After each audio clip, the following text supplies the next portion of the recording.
Good morning.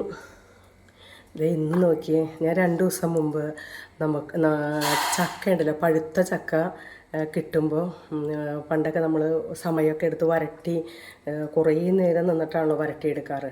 പക്ഷേ എളുപ്പമാർഗ്ഗത്തിൽ ചെയ്യാമെന്ന് പറഞ്ഞിട്ട് ഒരു വീഡിയോ ഇട്ടിട്ടുണ്ട്. അത് കാണാത്തവർക്ക് കാണാം കേട്ടോ. അപ്പോൾ അറിയാം അതിനെക്കുറിച്ച് എന്താണ്, അതെങ്ങനെയാണ് ഉണ്ടാക്കുന്നതെന്ന് കേട്ടോ. എളുപ്പ വഴിയാണ്. 5-10 മിനിറ്റിനുള്ളിൽ കാര്യങ്ങൾ നമുക്ക് ശരിയായി കിട്ടും. 5 വർഷമായിട്ട് ഞാനിങ്ങനെ ചെയ്യുന്നതാണ്. ഇതിലൊരു യാതൊരു പ്രിസർവേറ്റീവ്സും ചേർത്തിട്ടില്ല. ജാമായി കുട്ടികൾക്കാണെങ്കിലും നമുക്ക് ആർക്ക് വേണമെങ്കിലും ബ്രെഡിലൊക്കെ തേച്ച്, അതുപോലെ ചപ്പാത്തിയിലൊക്കെ തേച്ച് കൊടുക്കാവുന്നതാണ് കേട്ടോ. നല്ല ടേസ്റ്റാണ് കേട്ടോ. കാരണം ഇതിൻ്റെ അകത്ത് ചേർത്തിരിക്കുന്നത് ശർക്കര, പിന്നെ നമ്മുടെ ഏലക്കായ ചതച്ചതാണ് കേട്ടോ. അപ്പോൾ ഇത് അന്നത്തെ വീഡിയോയിൽ പറഞ്ഞിരുന്നു, ഇത് വെച്ച് ഞാൻ അട ഉണ്ടാക്കാറുണ്ട്. അട എല്ലാ വർഷവും ഇത് വെച്ചാണ് ഞാൻ അട ഉണ്ടാക്കാറ്, അല്ലാതെ വേറെ ഒരു സാധനം വെച്ച് ഞാൻ അട ഉണ്ടാക്കാറില്ല. ഇത് ചക്ക ഇതുപോലെ ആക്കി വെച്ചേക്കും. എന്നിട്ട് അട ഉണ്ടാക്കി ഈ മഴക്കാലത്താണ് കേട്ടോ ഞാൻ കൂടുതൽ ഉപയോഗിക്കുന്നത്. കാരണം മഴക്കാലത്ത് ചക്കയുടെ അടയും ഒരു കട്ടൻ ചായയൊക്കെ കുടിക്കാൻ നല്ല ടേസ്റ്റാണല്ലോ. അപ്പോൾ അതുകൊണ്ട് കേട്ടോ. അപ്പോൾ ഞാനിത് കാണിച്ചു തരാമെന്ന് പറഞ്ഞുകൊണ്ടാണ്. ഇത് അരിപ്പൊടി, നൈസ് അരിപ്പൊടി ഉണ്ടല്ലോ വറുത്തത്, അത് ഉണ്ട്. അതൊക്കെ ഞാനിത് എല്ലാം കൂട്ടി മിക്സ് ചെയ്ത് വെച്ചതാണ് കേട്ടോ. അതുകൊണ്ടാണ് കേട്ടോ കാണിച്ചു തരണത് കേട്ടോ. ഇതിൻ്റെ അകത്ത് ചേർക്കേണ്ടത് തേങ്ങ കണ്ടോ. തേങ്ങ ഞാൻ നേരത്തെ തന്നെ അത് ചിരണ്ടി എടുത്ത് വെച്ചിട്ടുണ്ടായിരുന്നു. തേങ്ങ ആവശ്യത്തിന് കുറച്ച് ഇവിടെ ഉപ്പുണ്ട്.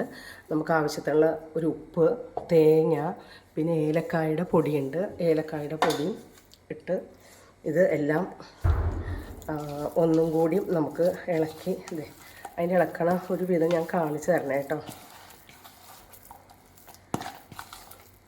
ഈ ചക്കടയുടെ അകത്ത് നമുക്കിനിയിപ്പോൾ ഇത്തിരി പൊടിയും കൂടി നമുക്ക് ചേർക്കണം എന്നുണ്ടെങ്കിൽ ഈ പൊടി നനയാൻ വേണ്ടി വെള്ളമല്ല കേട്ടോ ഞാൻ ഒഴിക്കുന്നത്.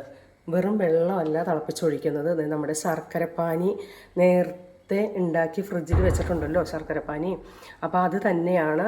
ഒന്ന് ചൂടാക്കിയിട്ട് അത് ഒഴിക്കും കേട്ടോ. നമ്മുടെ ആവശ്യത്തിന്, അടയ്ക്ക് ആവശ്യത്തിനുള്ള മധുരം നല്ല കൂടുതലായിട്ട് കിട്ടും കേട്ടോ.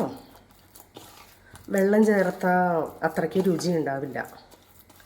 ശർക്കര നീരാകുമ്പോൾ നല്ല മധുരം ഉണ്ടാവുമല്ലോ. അപ്പം എല്ലാവർക്കും കഴിക്കാനൊക്കെ ഇഷ്ടമായിരിക്കുമേ. അട എല്ലാവരും ഉണ്ടാക്കാറുണ്ട്. അട എന്താ പറയുക, നമ്മുടെ കേരളത്തിൽ അട ഉണ്ടാക്കാത്തവരാരും ഉണ്ടാവില്ല.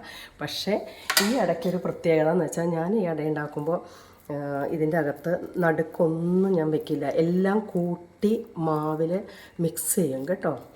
ഇതിലിപ്പോൾ ഒരു 2-3-4 കശുവണ്ടിയൊക്കെ ഉണ്ടായിരുന്നു കേട്ടോ. നേരത്തെ അരിപ്പൊടി കലർത്തി എല്ലാം കൂടി കൂട്ടി യോജിപ്പിച്ചപ്പോൾ കേട്ടോ.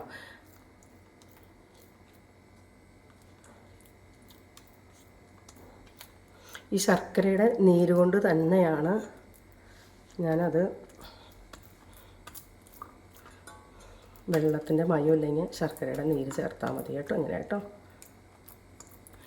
പിന്നെ വലിയ കട്ടിയിലുണ്ടാക്കരുത് കേട്ടോ. കട്ടിയിലുണ്ടാക്കിയാൽ ചിലപ്പോൾ ഉള്ളൊക്കെ ചിലപ്പോൾ വേവ് കറക്റ്റ് ആകണമെന്നില്ല.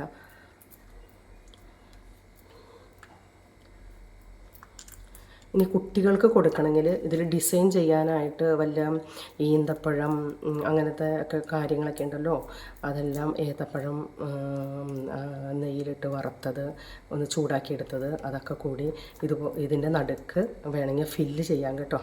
ഫില്ല് ചെയ്യണതിന് അങ്ങനെ ഒരു കുഴപ്പമൊന്നുമില്ല. ഞാൻ ഫില്ല് ചെയ്യാത്തത്, ഇതിലാവശ്യത്തിനുള്ള മധുരമുണ്ട്, ചക്കയുടെ മധുരമുണ്ട്, പിന്നെ തേങ്ങയുണ്ട്, കശുവണ്ടി ഉണ്ട്. ഇത്രയും മതിയല്ലോ. കശുവണ്ടി ഇല്ലാത്തവർക്ക് അതില്ലാണ്ടും ഇങ്ങനെ ഉണ്ടാക്കാം കേട്ടോ. അതേ നോക്കിയാൽ ഒന്നും അതിൻ്റെ അകത്ത് ഞാൻ ഫില്ല് ചെയ്തിട്ടില്ല കേട്ടോ. അതേ കണ്ടോ. എന്നിട്ട് നമ്മളതിങ്ങനെ മടക്കി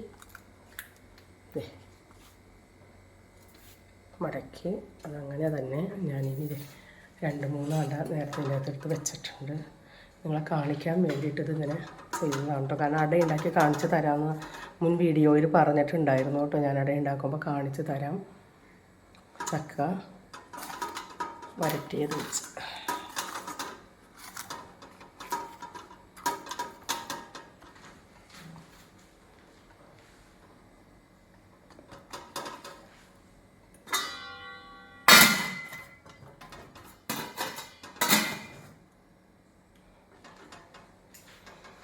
തീ ഓണാക്കി ചക്കട ഉണ്ടാകട്ടെ. അതെ, ബാക്കി നമുക്ക് വന്ന ഇതുണ്ടല്ലോ, ഇത് ഞാനിനിയിപ്പോൾ ബാക്കി ഇനിയിപ്പോൾ നമുക്ക് 2 3 അടയ്ക്ക് നമുക്ക് എടുക്കാനുണ്ട്. കണ്ടോ, ഇതിൻ്റെ പകുതി ഞാനൊന്ന് എടുത്തിട്ടുള്ളൂ കേട്ടോ. ഇതിൻ്റെ പകുതി ഇത് കണ്ടോ, ഇനി ബാക്കി ഇത്രയും കൂടി ഉണ്ട് കേട്ടോ. ഇത് ഞാനെടുത്ത് ഫ്രിഡ്ജിൽ വെക്കും.